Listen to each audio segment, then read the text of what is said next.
Perfect. Okay. It's perfect.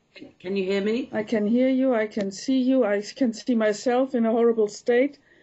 I have a swollen cheek because I had my wisdom tooth out yesterday. Yeah, yeah. It's definitely not a pleasant experience. So I'm still sort of halfway, and I just went back to get myself also for my throat. So, but I'm very, very, very, very keen to talk to you, Angie. It's just, Okay. it's all so much part of processing these experiences. Ever since my arrest on 21st of December, I've been trying to look for the legal strategy. And, I think by writing. And I wrote a bunch of documents with a view to coming up with a legal strategy. And I couldn't get hold of my solicitor, but I'm seeing him on Monday afternoon at long last. And meanwhile, this terrible midnight arrest happened with 4 charges, which means 4 of the 6 witnesses whose statements I published on April 10th in defense of Nilu's case, they are the ones who feel ever so intimidated that they even had to withdraw from the case. Now, I don't think that applies to all 4 of them. I don't know who they are, because this wonderful PC, Betsy Davy, who she preserves the identity of these witnesses. And Nilu won her case. I'm very disturbed that they illegally recorded a Skype conversation you had with Nilu. That is shocking. Yes. So the chances are we're being recorded. Do you think so? But, I have nothing to hide, nothing to lose. Me neither. I tried to send you twice the second recording from Happy Brewer, which I'm not releasing publicly because his at the moment his method of defending himself is to go underground. But would you like me to play it for you? No. It's enough for me to know the essence of I was very glad to get from you the reason for his silence towards me, because I just couldn't understand. He had been so enthusiastic. We had such wonderful conversations. I have perfectly understand now. And when I now, what came up for me now was so interesting, was mainly by Liz Watson. Well, no, first of all, we have this, Belinda and I have this court case coming up on the 25th of February, which is the Costs case and Melissa Laird's case, the US mother who was deported so that they could keep her son. But it happens to be Barnett Council. Therefore, it is critically important. That's February 25th. And therefore, we went to see the barrister Simon Butler on Tuesday, 2 days after my midnight arrest. And I'm so sorry you went through that. It was just the worst, Angie. It is still haunting me, I'm afraid to say. And I promptly got a nuisance call this morning, not knowing what that is about, They kind of said that they were forcing the door, but when I came home, the door was untouched. So they must have had some kind of a master key. So I must be afraid that they come in again any time. No, don't be afraid. The truest thing Abraham ever uttered is fear is a mind killer. But first of all, I think just instinctively, I think the best defense is to counter-sue them for harassment and intimidation with illegal means.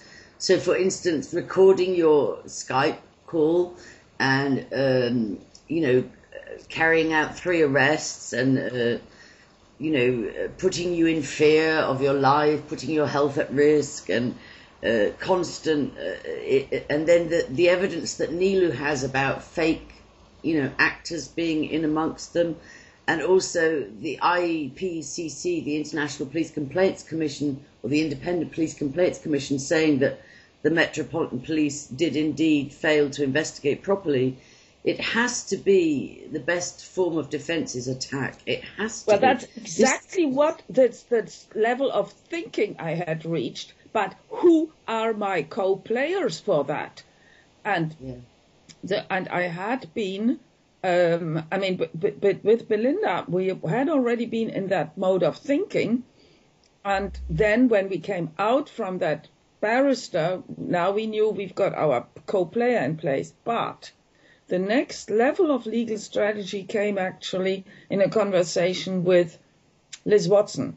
She is the woman who more or less helped expose the Vicky Hague case. And I've known her from her own financial drama, where people are after her house in Bournemouth big time, where I got a phone call from her barrister when she was in Holloway for 10 days, and I had to take everything down that I had ever published about her. Liz Watson suggested to submit fraud upon the court. And she had sort of mentioned that to me before, but once again, who am I to do that? All I had as a model was the barrister on behalf of Melissa who wanted to take Holloway and Barnett to court. I thought, and he quoted sort of public law. But who am I to do that? You know, I can't do it on my own, can I? I know, it's this thing of why me and then why not me. And I think there's strength in numbers, because I've been severely harassed, libeled, defamed, slandered, even, veiled threats like, have you seen that video with the person with their teeth missing? And, oh, how's your son getting on? The one that's doing the FOS course. Very, very, it's a malicious communication. And there's a barrister called Joe Situ. And he took a case. He had to do all the work himself. He got a computer specialist to track the IP addresses and so on. And the perpetrator got 5 years for malicious communications, mostly because this barrister did the footwork himself. He was saying, this is happening and that's happening, but nobody. So he actually paid.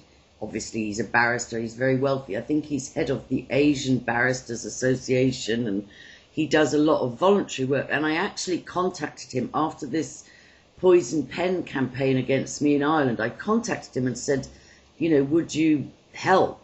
And he said, I'm so inundated, but I'm so respecting, what you all are doing and what you're going through.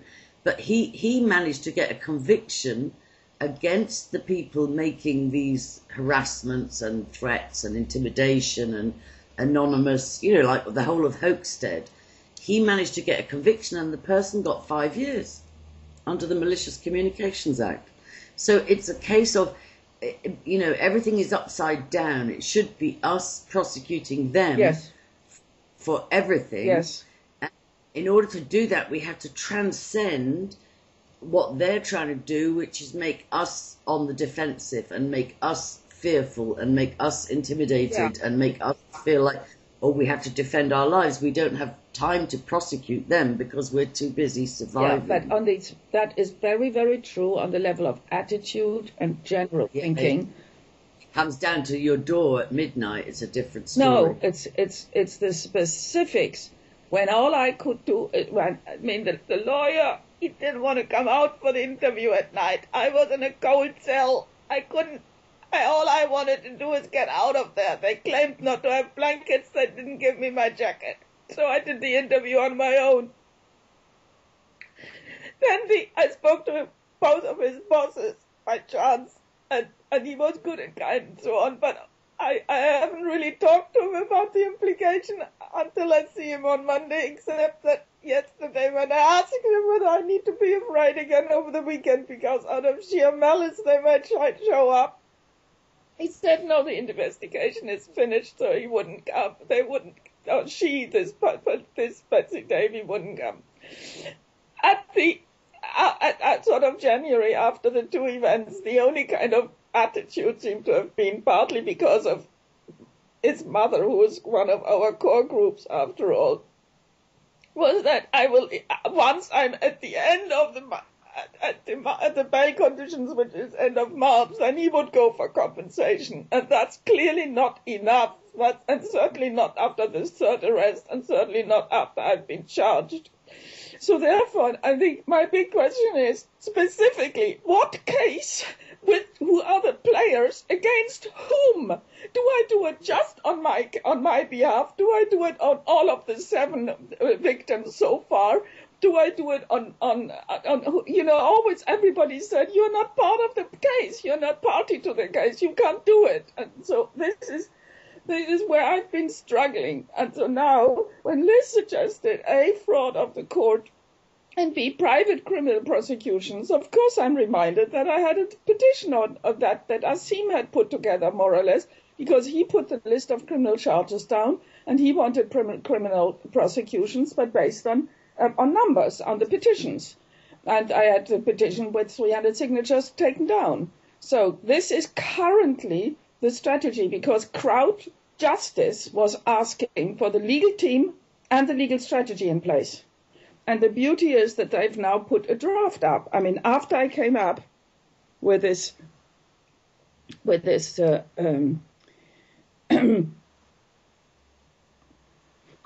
after the meeting with the barrister, we had, fortunately, I had enough of if you like, of my head together to put this crowd justice case page together. I read it this morning, I saw it. But the question is, I'll stand, of course I will, and I even said that there's a class action against individuals generating malicious communication against all the whistleblowers working on the Hampstead case and other cases. And, I'll stand. I'm sure Nilu is standing. It's a bit more difficult at this point, Angie. First of all, I have to ensure that both Noam and Simon, the solicitor, are behind this. I have to ensure the strategy with them. This strategy came by lay advice, Liz Watson, victim, and Simon, the barrister, focuses on my February 8th hearing and the February 25th hearing with the Midless Allowed and cost case against Belinda and me as Mackenzie friends. He is very much behind re-establishing the reputation credibility of Mackenzie friends. So I have not even told him the strategy about Crowd for Justice. But that's why I'm saying at this point, I need to put the players into place and the commonly agreed strategy. And that includes the list of victims. But I have to do it top down, i.e. I have to start with the solicitor and the barrister and then go for the victims. And meanwhile, one of my bail conditions is that I mustn't contact Nilu. Yeah, okay. Well, there's another way you can do it, which is that you take it as one person and then you bring us in for corroborating evidence. So you say, this has happened to me, this is what's happened, and it's happened to other people, and I have 3 witnesses here, Your Angie, Honour. I'm saying when, to whom, what kind of a case do I file in which court? Okay, well then I will send you the link from Joe Situ. How did he manage to get a prosecution for malicious communication? That's a good point. Who are you going to go to? Who are you going to prosecute? So I'll look into that. But the other thing is that there's a very wise American saying, which is a legal team or an attorney is only as good as the person that hires them. That's very good. Thank you. That's very clear. I'm very aware of that too. Yes. Yeah. Because often we are intimidated by the legal team and we are overly advised by them, and so we kind of go like we go like this according to what they tell us. But the proper way to maximize the use of a legal team is that you steer the ship and you ask them to carry out your instructions, to make them, to translate them into legalese, to do the necessary.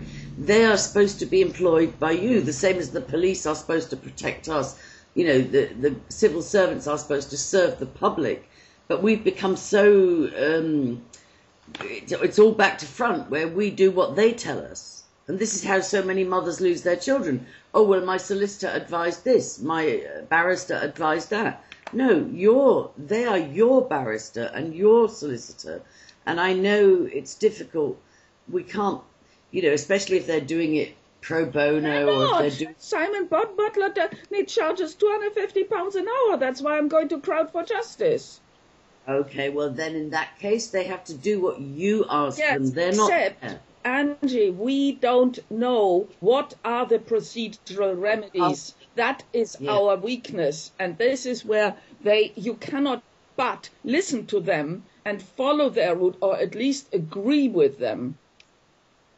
Yeah, well, then like I said, this Joe Situ had a precedent-setting case where he was getting threats and intimidation and this, that, and the other, and his legal team weren't even doing the work, so he paid for a computer specialist to identify who was doing this to him anonymously. He identified them and then gave it to his legal team and then won his court case, and the perpetrator got 5 years.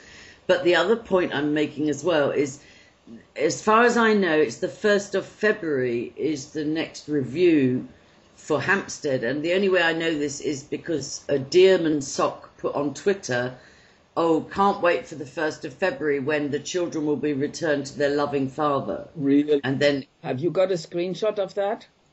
Yeah, and then he tagged me. He whatever it is, he sent it to my Twitter, and he sent it to somebody else's Twitter, and it's on Facebook. Yeah, so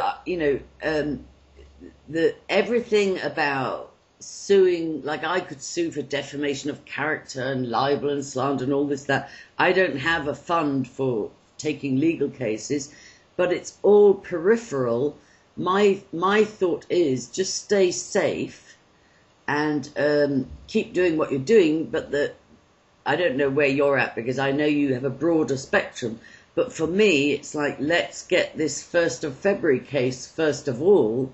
We can take care of cleaning up all the nefarious activity that went on around the case, but let's focus on the 1st of February. No. Because I can't do anything. I'm not party of the proceedings of February 1st. That is Ella's job and Abe's job.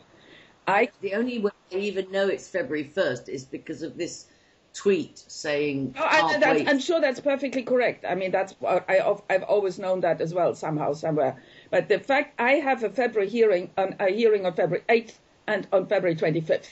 And then I have a tribunal hearing on January 25th. I'm sorry, Angie. No, I need to understand all that. What's on January 25th? My appeal hearing before a tribunal for my pension that stopped being paid on May 22nd. Oh, wow. And then what's on February 8th? The four charges for witness intimidation of 4 of the 6 witness statements in Nilu's case that are published on April 10th. And then the 25th of February is what? The cost case against Belinda and me. Which is to do with a different case. They're trying to get legal costs from you. Yes, which has to do with Melissa Laird, but it happens to be Barnett Council as well. Wow. They're going after you guys hard. They're really going after you hard. The first thing is, are you safe where you are? Would it make sense to go and stay with Belinda or somebody? I'm supposed to reside here. It's part of your bail conditions. Oh my God. I'm so sorry. Do you wish you were still in Germany? No. Okay, good. Right. That's horrendous. That is horrendous. So I understand what you're saying is, obviously you've got to stay alive and stay solvent, before you can think of the wider picture. I understand that. And so, they from what I saw, you were invited to come in and you made contact with, or your legal team made contact with Holborn and said, yes, we will come and talk to you. But then at midnight, your door, did your door get bashed in, or what happened? Or do you want to even talk about that? On Friday, I got a phone call from PC Betsy Davy. She left a message on my machine, and I returned the call, and I spoke to somebody who didn't know anything. I didn't even know what it was about either. on Saturday, around the same time, late afternoon, I got a real conversation with her, and she claimed this thing about. So it was. I mean, I don't think she was precise about the April publication, but I had at least a better inkling that what it was about. And she said, "I will call you. Think about it, and I'll call you again, and tomorrow, on Sunday." Therefore, I left a phone message on Noam's, my solicitor's, phone and emailed him, and he said, "Leave it with me. I'll schedule an appointment." On Sunday, at the same time, 4:10, I happened to get a phone call from somebody else, which I happened to not answer, first of all. I mean, that was because I clearly didn't want it. At 9:30, she called again and asked me, "How are you?" And I said, "Unhappy. I don't need to and don't want to talk to you. My solicitor is going to make I passed your information on to my solicitor, who's going to schedule the appointment with you, the interview." And I put the phone down. And at midnight, they rang the bell, first downstairs, and then they came up, and then they pressed the door in. I mean, I didn't open my lights. It so happened, I was in bed, of course. I happened to have gotten up to get to the loo, so I was in pajamas. And then I was just in the corridor when the three of them stormed in, and she was yelling at me. I was arrested, and I had my phone on my left hand, and I said, "I'm calling my solicitor," and she pulled it out of my hands, and she handcuffed me, and... This is so... First of all, it sounds to me like the phone calls from her on Saturday were very unprofessional. Like, who says this? "You think about what I'm saying and I'll call you again tomorrow." It absolutely stinks of intimidation and harassment. It doesn't seem to me professional at all. And secondly, like, did they break the door, or you think they actually... I thought they did. Therefore, I expected, when I come back, the door to be damaged. But it wasn't. And so therefore, I must conclude they must have had some kind of a master key. And to stop you ringing your attorney as well, that's illegal. This is what I'm saying. It's so illegal. I think Nilu is spot on where she says this is, like there are some genuine police and then there are some just crazy cult people that are pretending to be police. The same way they turned up to arrest Ella and they didn't have a warrant and this, that and the other. It's like they're writing their own script. Well, funnily enough, during the interview which she conducted, and they were clearly surprised that I wanted to handle the interview on my own without my solicitor and without the duty solicitor, because I've done... Why did you do that? Pardon? Why did you do that? Because I've been through the procedure twice before. I knew how to do it. Okay, so you handled it on your own and you didn't ask to call a solicitor, even though earlier that she stopped... I wanted to get out of there. Okay. It was the middle of the night. I hadn't slept. And did they arrest you in your pajamas? No, she had to be present while I was allowed to get dressed. Oh, God. It's just insane. It's just like, who arrests somebody, and I'm not looking for the sympathy card, but who arrests a 70-year-old lady with a disability at midnight? When they've already said to you, my solicitor is arranging for me to attend with him for a scheduled interview. It stinks. It absolutely stinks. So they kept you for how long?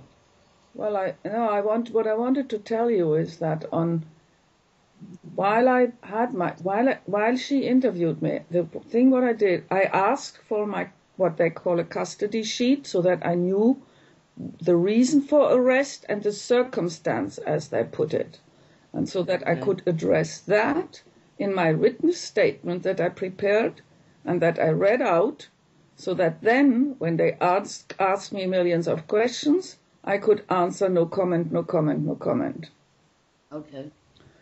And at the beginning of that interview, she said that she was PC Betsy Davy from Kentish Police Station.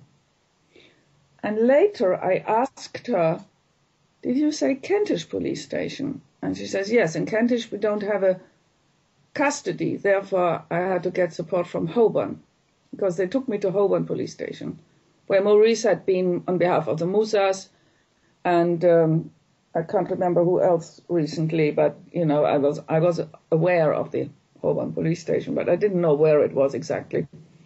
Anyway, it then dawned on me, Angie, that this woman is the same person who had come to take the report on the assault that I had at the bus stop. She had come to my flat introducing herself as Lauren. Wow. Wow. Wow. So I didn't quite know what to make, but I didn't confront her there and then. I didn't tell her.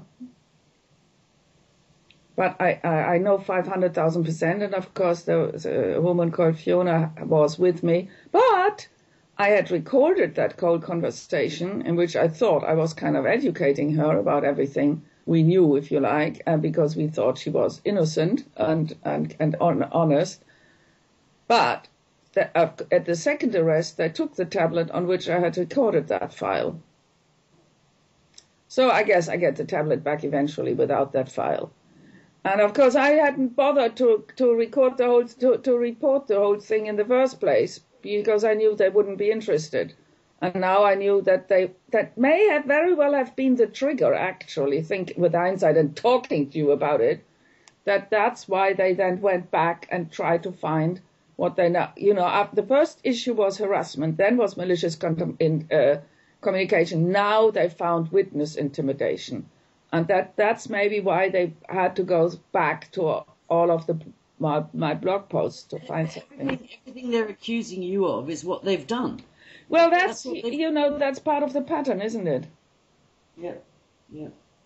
So anyway, then you conducted your own interview. It lasted how long? How long were you there? Well, I was released at something like 10:30. So it was another 10-hour ordeal, just like the first one time. And they refused to give you blankets. Well, and they wouldn't let you... eventually I got a couple of blankets. I even got porridge. Huh. It's unbelievable. It's unbelievable. It's just shocking. Absolutely shocking.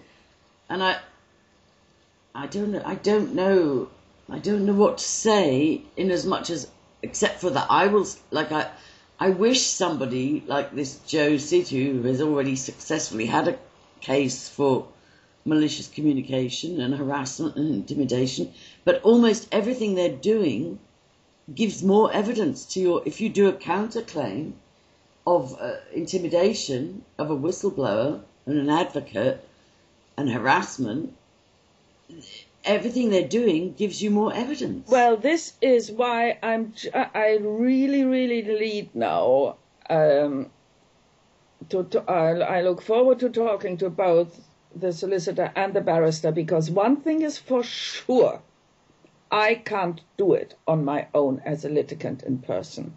So I know I need to educate them. I have been trying to educate the lawyer, partly also via his mother, because he, after the second arrest, was kind of shocked and surprised and asking himself, why do they single me out? And he asked me whether I really believe that all of those guys are pedos. He has yet to be convinced. He cannot know, can he, that the case is as bad as it is? Well, people are waking up to it. But it comes down to that thing again as well. Don't wait for good news to come from the solicitor. Especially if you're being charged like £250 an hour, you have to tell them. No, that's the barrister. Well, anyway, they have to work for you. But while we're doing this, I just want to briefly share for myself as well, because I tried to report this in Ireland and I couldn't get any police to take the report.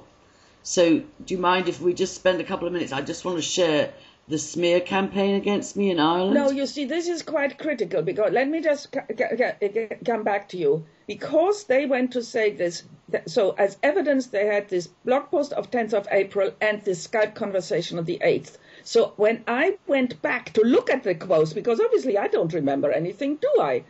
I then found the witness statement by Driflaut, where he clearly analyzed that 2 police officers were concealed at the right at the beginning, and Paufli was the one who perpetuated the fraud. So therefore, these are the 3 culprits who need to be criminally prosecuted about the case as a whole, and as a consequence, all of the harassment, all of our 7 victims, it needs to be investigated, and we need to be compensated. So therefore, the criminal prosecutions and the fraud upon the court and or something else against this Paufli would be the right thing to do.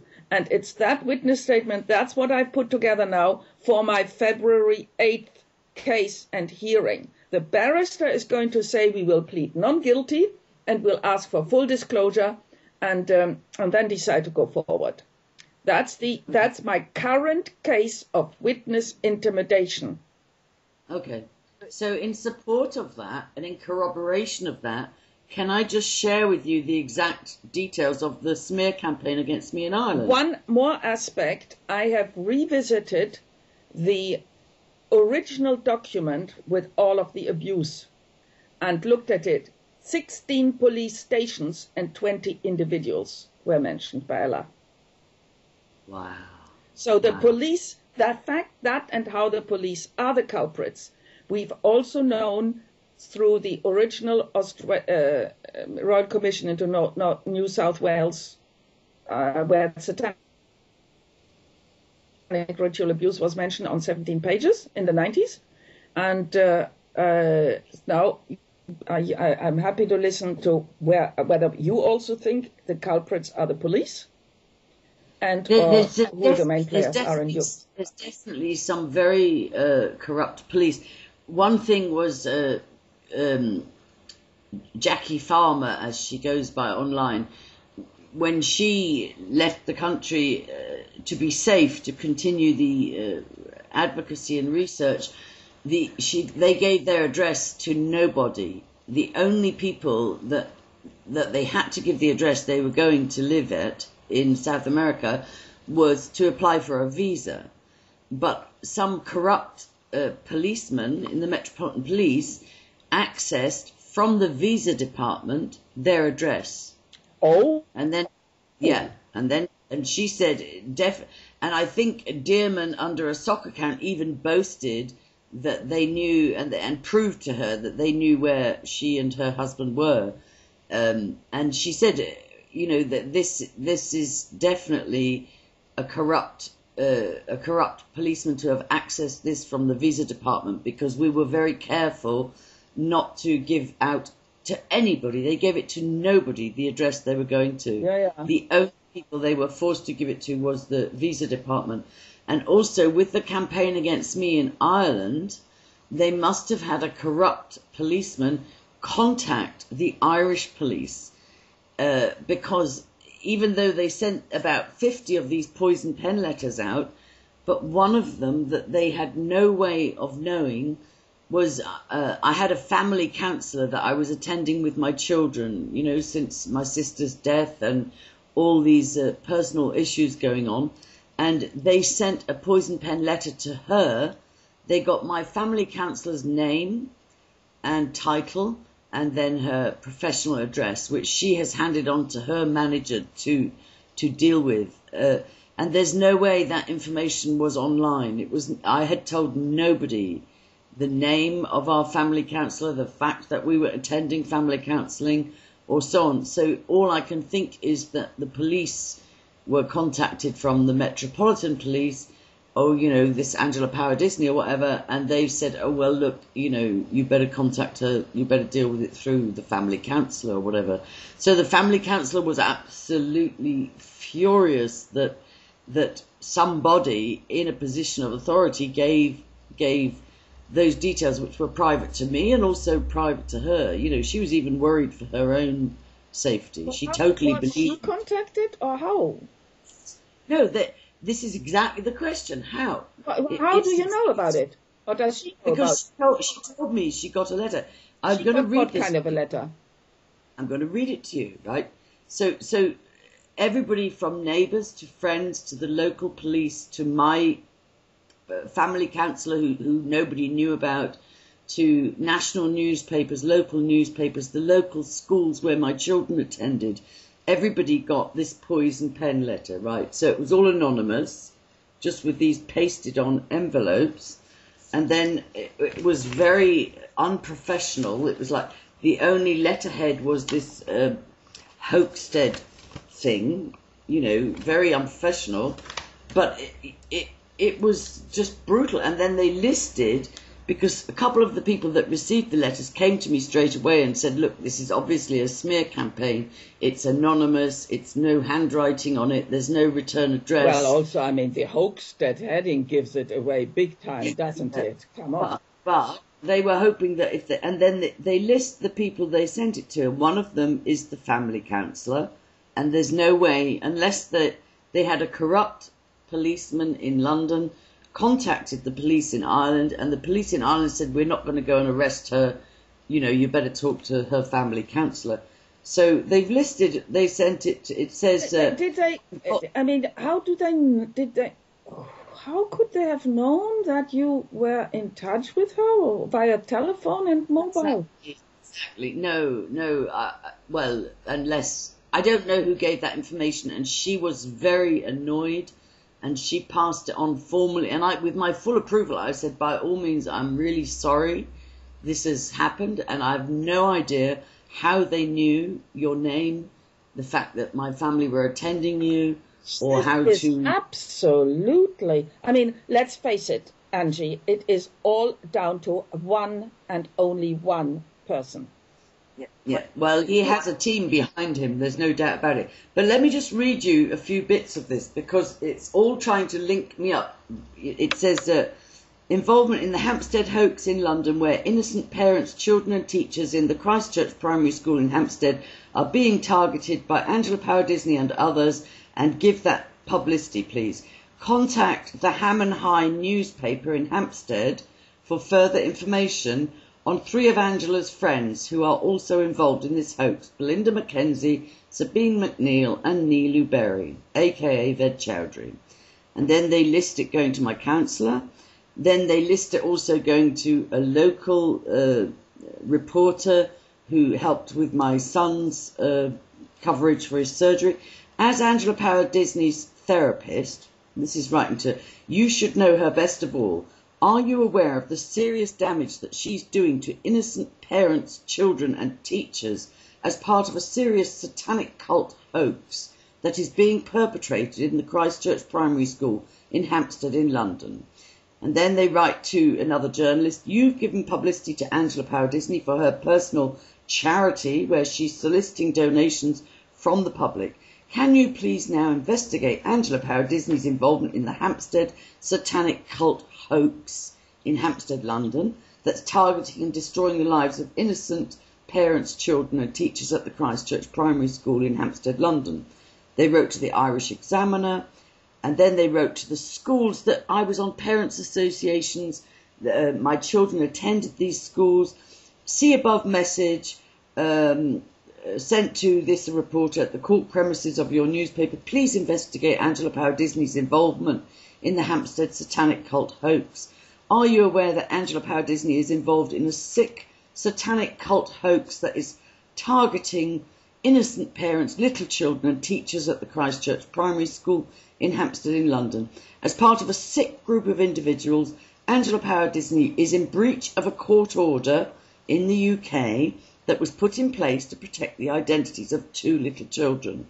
Angela Power Disney, it would appear, puts on a face of respectability in Oldcastle, County Meath, but is a vile, vindictive troll on the internet who targets children, their innocent parents and their innocent teachers. And then to the primary school. Are you aware that Angela Power Disney is involved in a sick satanic cult hoax that's targeting innocent parents, little children and teachers at the Christchurch primary school in Hampstead in London? As part of a sick group of individuals, Angela Power Disney is in breach of a court order in the UK that was put in place to protect the identities of 2 little children. Angela Power Disney, it would appear, puts on a face of respectability in Oldcastle and County Meath, but is a vile, vindictive troll on the internet who targets children, their innocent parents and their innocent teachers. Then they wrote to my neighbours, my friends, people that worked with me on an orphanage fundraiser, blah, blah, blah, the same thing. Would you like yourself and your children to be targeted in the manner that the innocent parents and children of the Hampstead Christchurch Primary School are being targeted by Angela Power Disney and a handful of her sick friends in the UK? Are you aware of this? I trust that you'll look into this and take action to remove yourself from this sick woman's company. Blah, blah, blah. Same thing again. I don't have the words to describe, this is to me, you, and even if I did, I doubt if you would take them on board. You are obviously a seriously disturbed human being who's in need of urgent psychiatric help, but having mental problems is not an excuse for what you are doing to the innocent parents, children and teachers at the Christchurch Primary School in Hampstead, London. A lot of good people have contacted you and have begged you to stop, but you continue, and you are well aware that you are in breach of a court order in the UK. I trust that the people of Oldcastle will wake up to who you really are and to what you're doing, and hopefully you'll be arrested when you set foot in the United Kingdom, if not indeed in Ireland. You are a vile, disgusting, manipulative excuse for a human being, Angela, who constantly demands help for yourself and your children while you blatantly destroy the lives of other children. And that was sent out just to everywhere that they could possibly think of to try and there's another page here. Oh, to the Chief Superintendent of the Police. It's clear from Angela Power's own postings on the internet that she's familiar to your Garda officers. Can you please contact Hampstead Police Station in London for further information on all the leading players in the Hampstead Satanic cult hoax in Hampstead that's targeting innocent parents, children and teachers at the Christchurch Primary School, and satisfy yourself that Angela Power Disney is a leading player of a small group of sick individuals that are in breach of a court order, and please take action lawful against this woman. And then the Charities Commission. She's named as being collecting donations on behalf of the Vincent de Paul charity in Oldcastle, County Meath, with two other women in what was called the Kenya Project in 2011. This was widely reported in the Meath Chronicle. Can you please investigate her in relation to the charity and indeed to all the charities that she's involved in? There's reason to believe that she's involved with two well-known charity scammers in the United Kingdom who are under investigation themselves for charity scamming and are leading players in this sick Hampstead Satanic cult hoax. Their names are Belinda Mackenzie and Sabine McNeil. Blah, blah, blah. And I find it hard to believe that your charity would endorse this woman's own personal charity work by lending her the name of the St Vincent de Paul Society to use in the Meath Chronicle. You give it blah, blah, blah. So they just refer to Ham and High articles about you and Belinda, and it was just absolutely illegal, outrageous, and designed to, well, it's just a poison pen letter campaign. Well, Angie, it's a highly targeted, in that sense, remarkably sharp version of what he's so far put onto the blog post. I mean, I don't follow it. I can't take the negativity. And my first attempt to WordPress to get it taken down didn't succeed. I only got, thanks to Jackie's help, I eventually got the one down with the sick note and my bail conditions. I must take another approach, effort to talk to WordPress, because this is just too much. And especially maybe because, and this is why I feel I've got Crowd for Justice behind us now. For me, because we are up against, on terms of victims, we know who they are, but on terms of grouping of perpetrators, besides Dearman, and Belinda always felt we need to go after Dearman, and I said, no, I now want to get, and that's the other angle that Liz Watson gave me, an investigative company for which we need to raise funds, because they can do all sorts of things. I want to get the children all of the 20 children hurt. I mean, and if Alisa and Gabriel can't be found, at least the other 18 and their parents. I want to know how many of them have been adopted for the purpose of being abused. This is not just about Dearman. And of course, all of the police. It's the other 19 children, because Ella clarified this in an interview with me. She said it's another 19 families. Many of them have 2 children. Some of them have 3 children. So it's not just the other 18 or the other 19 children. It's the other 19 families with at least 2 children, many of them. That's interesting. Good to know. I mean, I haven't numbered the names of the children that she listed. Adopted or fostered. All of them? Not all of them, but many of them are adopted children or fostered children. Many of them. Many. And I think this is another common thread. But we definitely need a legal team. There's so many, I understand your frustration. Who do I sue? How do I sue them? How do I go forward? What's the case? We definitely need a legal team. Yeah, There's no doubt. This is the whole point. This is when I said to the barrister, and I know that I mean, everybody says when you need a barrister, and we haven't come across good barristers yet, really. I mean, and then this one we happened to get because of the cost case, and then he happened to be interested in the whole Mackenzie point, if you like. He said what's at stake is the reputation and credibility of Mackenzie friends, and so he is the right guy, but I can't push him either. We had a good meeting with him, which was just the initial contact. Then we've got letters of retainer. And we have yet to see, I have yet to agree, if you like, or impose, if you like, if you say I need to instruct them. But you see, this is an American saying. In England, maybe this is not really possible, but I'll see. All I know is that I have to push Noam beyond doing just the compensation at the end of March, because that's the only thing that he seemed to be able to want to do. Compensation is just like saying, oh, well, keep taking the abuse and at the end of it, we'll get you some money. No, stop the abuse and get to the bottom of why this abuse. What is the bigger issue that they're trying to distract from? It's just like, it's obscene. It's like saying to a child that's being abused, well, we can't stop the abuse, but, at the end of it, we'll get you some compensation. Shut up. Yeah, that's exactly the point, and here, but at the same time, it also is the PR strategy, and of course he, just like Asim at the time, he said they kind of wanted to suggest to Surrey, sort of be on the intimidation and compliance band, and take that approach and attitude, whereas Simon now hopefully is a bit more proactive. But all I know is I need to discuss it with both of them. And meanwhile, I have described the possibility for Crowd for Justice, and I want to have them behind us because they are not only lawyers but also activists. But then, only once I've got those 3 avenues in place, then we can see who else comes in on it, like you. And it now looks and sounds that you are an absolute top target, if you like, in a way more than Nilu, possibly.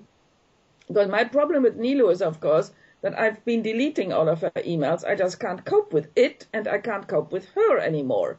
She is too intrusive. She's very brave. I don't read the details because this whole common law thing and this whole, it just goes over my head. But I have to give credit where credit's due. She's very brave. She does not back. She does not back down, and I have to give her credit for that. And she's had success. She's had some success with that. She's been this is what I was in the room when this other incredible victim who is staying at Belinda's now tried to get out of her. What were the charges? What was the outcome? What were the charges? What were the outcome? That's the list that we need from her. But my bail conditions say don't talk to her. So. But how can they say that? I mean, I can't tell you how. They just did. No, don't get angry with me. But what I'm saying is somebody needs to look into even these bail conditions I don't think they're even legal. These police bail conditions. This is why one of my ways of processing the experience was a document using bail conditions to prevent online exposure of child abuse for my Brussels people. So I put that together and I mailed it off. But of course, my sense is also, it's just so much over the top, nobody can believe it. It is, and it's literally, I'm sure it's not legal.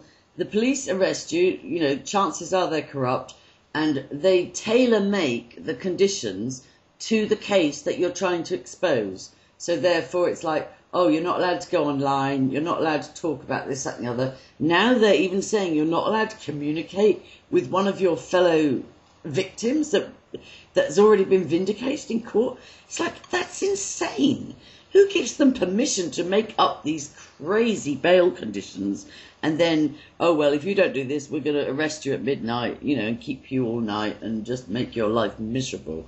That's not the law. That's intimidation. It's just shocking. It is. It's just tell me, when you just said Nilu was vindicated, I thought there was even a Hum and High article where she had to be, where they backed down when Nilu was vindicated. But I can't. They managed to leave one charge on file, which is very common, which is how they, made Ben Fellowes' life miserable. The charge they left on file for further investigation was, I think it was attempting to pervert the course of justice, which is a cover-all. Even the Secret Services have said that they were threatened that if they told the truth, that not only was their pension in question, and not only were they possibly breaching their oath of, what's that oath that they make? Oath. Well, it's this oath of secrecy they take. Oh, the Official Secrets Act. That's it. I see. But even the police that were trying to disclose about Elm Guest House and Westminster and so on, they said that the cover-all charge that they leave hanging over our heads is attempting to pervert the course of justice. And they appealed to Lowell Goddard to give them assurances that umbrella charge would not be used against them if they came forward. And I think either Lowell Goddard or David Cameron, they gave an assurance, but it was not a legal assurance. It was a bit like an electoral promise that they, have the liberty to break later.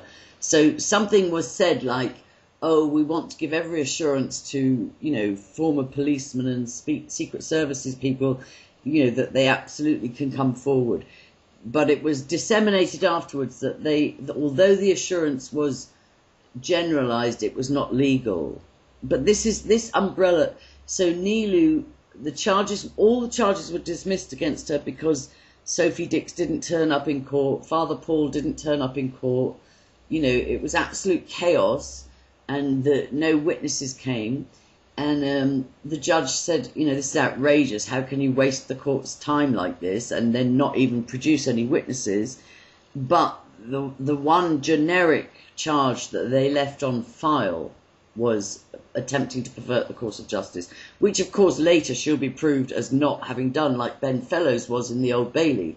But that didn't stop them keeping him in prison and breaking into his home and arresting him and making his life hell. So, and wasn't there a Ham and High article about that? They did write an article about she was vindicated, she was cleared. But and do you have that link more or less handy? Well, not immediately handy, but I can. I definitely had it. I can find it for you. But yeah, it's a very good article. In fact, I'll find it for you on my Facebook. But she was 90% vindicated, and it was amazing. It was amazing because the judge said, he told the other legal team off, like, what are you doing here with no witnesses? Why are you here trying to prosecute this woman with no witnesses? What do you mean Father Paul's in Madrid or Barcelona? What do you mean Sophie Dix was too intimidated to come to court? This is unacceptable. The judge gave them a telling off. But very, very discreetly, they left on file the possibility of attempting to pervert the course of justice. So that's what she's still dealing with. And that's what the Secret Services and the ex-policeman was saying. That's the generic charge they use to cover everything. Yeah, so, that sounds very, very good and convincing, but this vindicated article, I think, is really, really, really, really critical for me and my February 8th hearing. Okay, well, let me have a look. Because you know what, my reaction was just, Nilo and I both exposed Ella's case, and now on April 10th, I exposed Nilo's case, and all of a sudden they find me guilty of witness intimidation. And in fact, that's what I put into my statement. I find it surprising that it took them all these months to let me know that they felt ever so intimidated that they withdrew from the case. And I don't know who it actually was that withdrew from the case. All I know is that there were 6 witness statements, and they included, besides Father Paul and Sophie Dix, it's Paul Goss and his wife, and 2 other names who were sort of honorary priests. They were all church staff, in other words. And I wish I knew who of these actually have distinguishing marks. Because there was there was an interesting theory about that put forward, but I'm not sure if it's worth going down that avenue at this time. But I'll find the Nilo case here.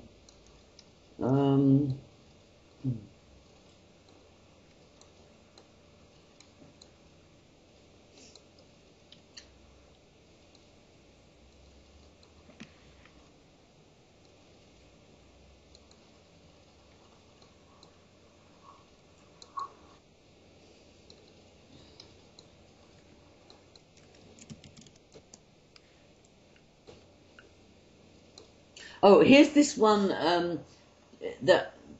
Here's the screenshot of. It's under one of the sock accounts. Helen Does Hampstead. Looking forward to 1st of February when the children are given back to their loving father, and then it's directed at Dearman Does Hampstead and Angie Power Disney and Helen Does Hampstead. Helen Does Hampstead is every account, every website that is exposing Hampstead, they do a mirror. Yes. So there's that one there, and so I just said, by all accounts, this appears to be the child abuse father's Ricky Dearman sock puppet account. He thinks he's getting those children back. Oh, no, that was somebody else commented that. What I commented was, the father alleged by the children to have raped and sodomized them in one of his many altar apologists having a delusional moment. Please, all my 3,500 plus Facebook friends, do not let this happen. Google the Hampstead cover up. These children were telling the truth. That's what I wrote on there. Good for you. Yeah. If you can send me that link. Yeah, but where shall I send it? You don't go on Facebook. In the Skype box. Oh, okay. That's the easiest. And then there's going to be a protest on the 30th of January against Metropolitan Paedophile Police sympathisers. Really? Yeah. It's working together. Yeah. Saturday, 1:30, outside Scotland Yard. There's an event, a protest against corrupt police in the Metropolitan that are protecting paedophiles. Gosh. Yeah, I'll send you that link as well. That's pretty important. Yeah, on the 30th of January. It's very timely. And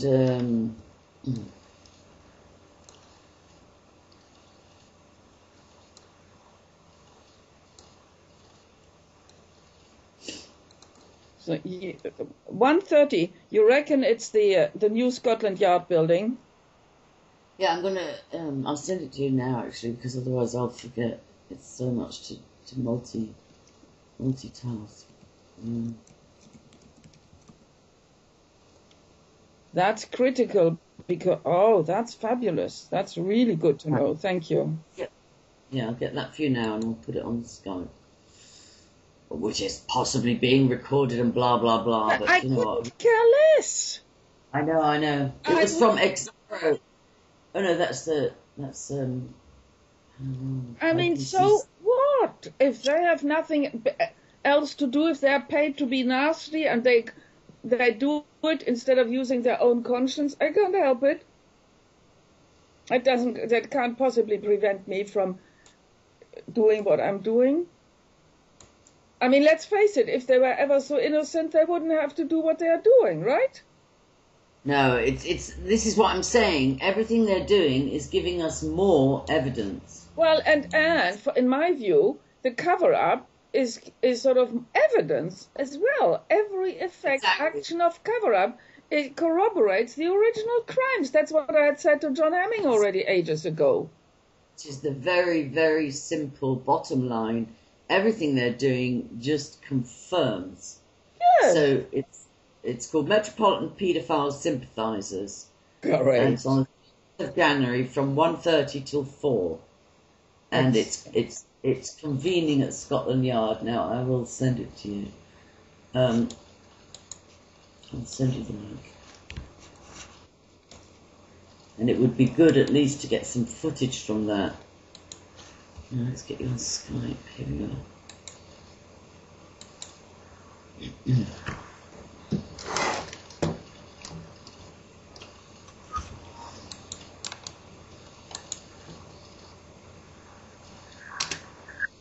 Right, that's that link of that that march. Sure.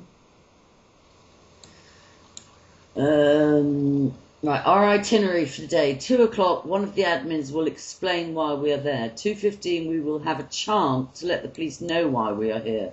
2:30, open microphone for people to express why they are outside Scotland Yard protesting and what actions they expect from the police.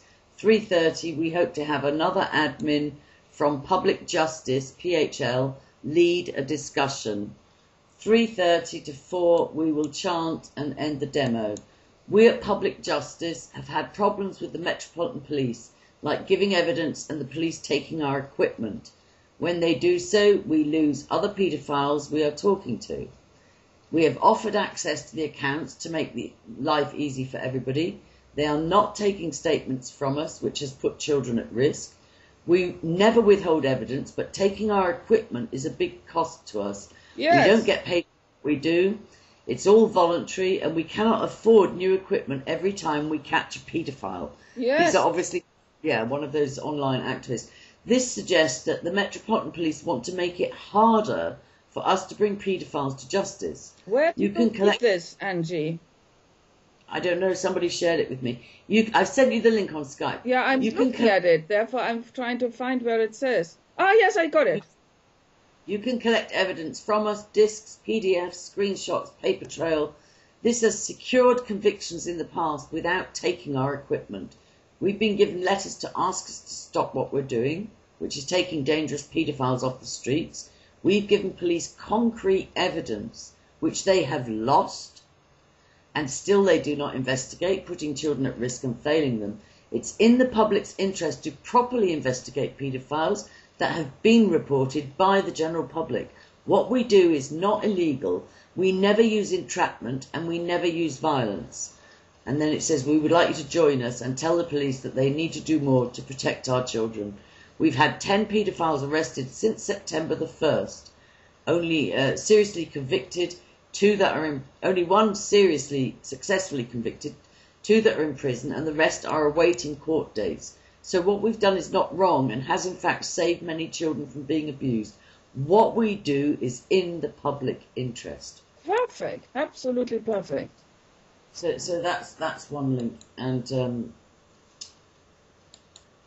there's lots on there. I can't remember where we were going after that. And then it's got photographs, photos at Scotland Yard. Unless I hope that wasn't last year. God. I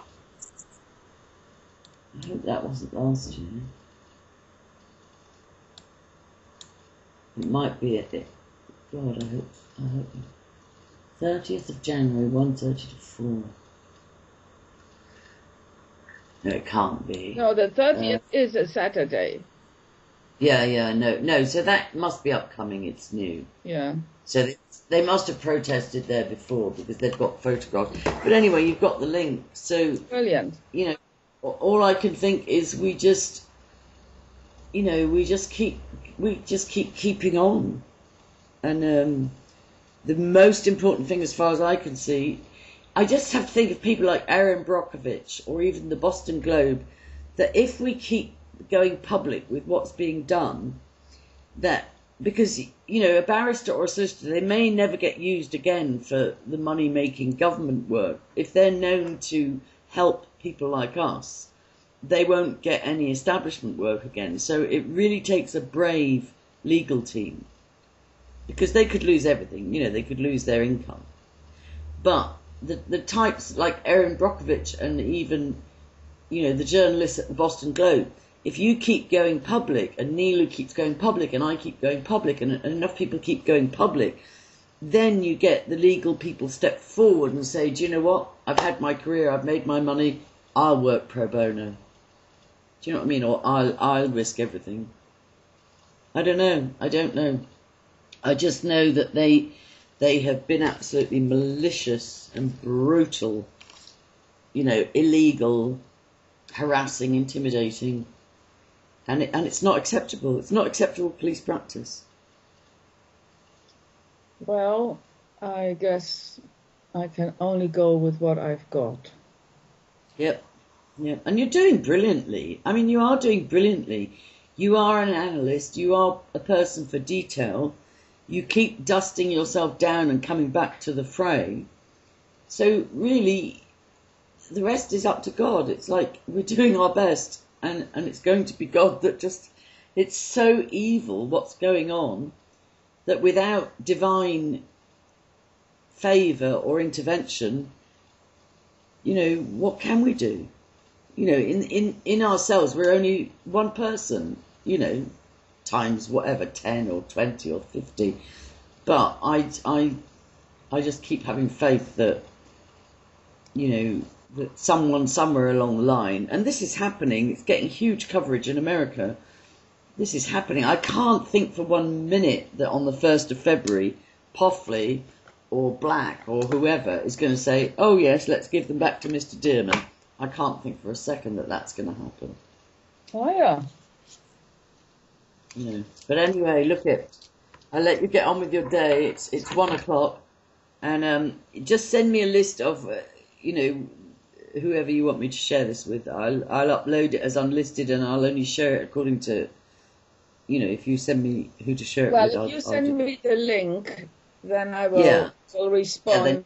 Yeah, and I will copy my people, and then you as well. I mean, you see, this is interesting that you say if we keep going public. You see, there's a big difference between, well, there are just fundamental differences between all of us. So I loved when you asked me about my lion heart. I do believe my line is the biggest amongst us, our close group, which is Belinda, who's careful, and Pam, who didn't even think that I could be represented by both a barrister and a solicitor, her son, and Mary, who is more angry than kind of constructive and strategic in terms of going forward, but she's very supportive. So my Lionheart has to lead, that's for sure. Yeah. Deborah is brave as well. Nilu is brave. Yeah, but she is very unpredictable in terms of when she is online and available. So I did. There's a dozen brave people. There's more than a dozen now, because a lot of actual survivors have got on board. They've stopped believing this bullshit about it's a hoax. There's a dozen at least of us that are putting our asses on the line to the best of our ability, you know. And yes, your ass has been very definitively on the line right from the get-go, and the brutality that you and Belinda and Mackenzie friends suffered, the same way they were trying to do with me. They were trying to do a hatchet job on your reputation, your standing, your everything, you know, everything. But all we can keep doing is dusting ourselves down and getting back on the front line and just trust God to do a miracle. If we keep putting one foot in front of the other, do what we're good at, do what we know to do, because we've got nothing to lose. They're outrageous. Well, And I think Angie, I need to be specific in terms of decisions that I need to make. I can't advise you. All I can say is don't give your power away. Don't wait for a legal team to tell you what to do. You tell them what to do. That's all I can advise you. Is just to sit in the center of your power. Do not give your power away. Well, that means reopening my blogs again. I leave it with you. I trust you. I feel sad when they bully you sufficiently to silence you. And I feel rejoicing when the Lionheart comes back and she's like, no, I'm not taking this. This is outrageous. But I can't do that for you because it's you getting arrested at 12:30 at night. So there's a price to pay. But for me, I know that when you give in to bullies, you think, right, they're going to leave me alone. No, they're not. They're going to increase the bullying. Well, you see, this is what some people say. Some say one thing, some people say the other thing. And I thought that after the second arrest over Christmas, I sort of step back to re-jump forward, go quiet, because that's what Belinda said, that's what Noam said. And then I got arrested at midnight. So thank you very much. This is why I'm saying you have to find out. For me, it's like I try and listen to the Holy Spirit. I try and do what God says. But the bottom line is I have to do what Angie feels to do. You have to do what Sabine. You can be advised. The bottom line is it's your ass on the line. It's your decision. And then everybody, if you take a stand, the right people will appear, the right legal team, the fund. I mean, it says take a stand on the publishing side, taking a stand on the case side in terms of defense, and on the case side in terms of offensive. And that is not, I mean, I have to do that. I cannot do that in isolation, Angie. No, well, there's plenty of people. But you see, that always, when courage is needed, it always feels like you're alone. But the minute one person stands up, then the others come out of the shadows and say, well, yes, actually, that's happened to me too, or I agree with you, or I can help you, or, whatever. But sometimes it's wise to flee from evil, and other times it's wise to fight it full on in the face. And it's a day-by-day choice. I'm not trying to encourage you to be reckless. I'm just saying, I know that giving in to bullies doesn't work. And you have to decide moment by moment, is this the moment to walk away or is this the moment to stand? Good point. You are really, really, really, really wise, Angie. You've really learned a lot, acquired a lot of wisdom through your experiences. Thank you. All right, my darling. Well, listen, let's talk again soon. And okay. I'm so sorry. I'm not trying to minute. I'm so sorry for what you're going through. Thank you. Sorry. Thank you. Sorry. But we never get more than we can cope with. Exactly. And what doesn't kill you makes you stronger. It's like I'm strong enough now. Stop. Well, yeah, of course. Especially when on top of it all, a wisdom tooth needs to come out. So I have to replace this deep-rooted wisdom now with some other wisdom. Well, listen, as long as you're for me, I have to remember to look after myself, look after my health, and keep balanced, and remember that there's happiness as well out there. If we have to keep balance. Yeah. I mean, if I didn't have my wisdom tooth out, you should possibly even see that I look a million years younger, that they might... No, I do. No, I wanted to say that to you, actually. Even though you look vulnerable and you look wounded, but you look actually very well. I mean, these face treatments have done wonders. And this eye lifter, I'm just waiting for my eyes to become really, really gorgeous. And yeah, I think I might get some from you. Okay, I have to go, but we'll talk again soon. And I'm praying for you. And, well done. Bravo. Thank you. It takes one to know one, Angie.